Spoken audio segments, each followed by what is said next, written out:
Every day, Sir Topham Hatt came to the station to catch his train. "Hello," he always said to Thomas.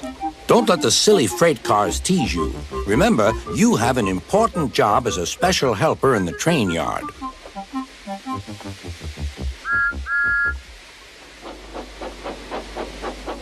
There were lots of freight cars, and Thomas worked very hard pushing and pulling them into place. There was also a small coach and two strange things his driver called cranes. "That's the breakdown train," he told Thomas. "The cranes are for lifting heavy things like engines and coaches and freight cars." One day, Thomas was in the yard. Suddenly, he heard an engine whistling. "Help! Help!" A freight train came rushing through much too fast. The engine was James, and he was frightened. His brake blocks were on fire. "They're pushing me! They're pushing me!" he panted. "On! On!" laughed the freight cars, still whistling, "Help! Help!" Poor James disappeared. "I'd like to teach those freight cars a lesson," said Thomas the tank engine. Soon came the alarm. "James is off the line! The breakdown train! Quickly!" Thomas was coupled on, and off they went.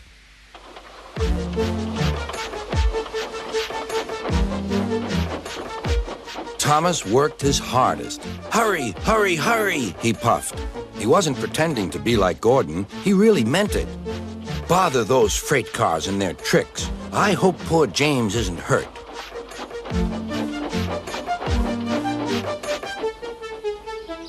James's driver and firemen were feeling him all over to see if he was hurt.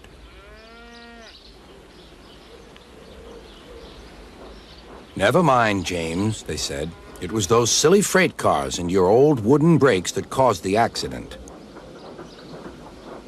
Thomas pushed the breakdown train alongside. Then he pulled away the unhurt freight cars. "Oh dear, oh dear," they groaned. "Serves you right, serves you right," puffed Thomas.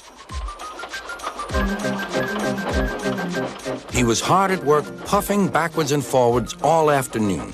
"This'll teach you a lesson, this'll teach you a lesson," he told the freight cars. And they answered, "Yes, it will, yes, it will." They left the broken cars. Then, with two cranes, they put James back on the rails.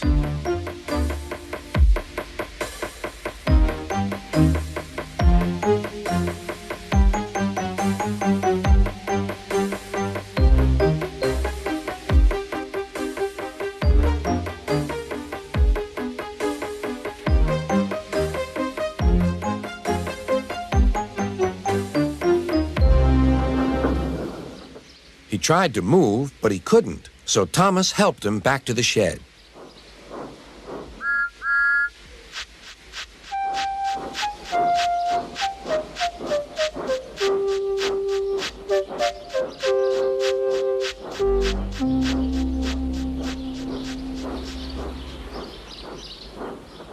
Sir Topham Hatt was waiting anxiously for them.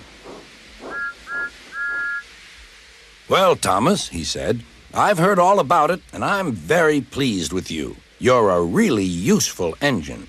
James shall have some proper brakes and a new coat of paint, and you shall have a branch line all to yourself." "Oh, thank you, sir," said Thomas. Now Thomas is as happy as can be. He has a branch line and two coaches called Annie and Clarabelle. He puffs proudly backwards and forwards with them all day.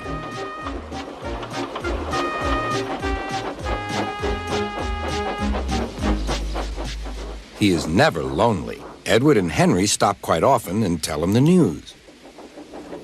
Gordon is always in a hurry, but never forgets to say, "Boop, boop," and Thomas always whistles, "Beep, beep," in return.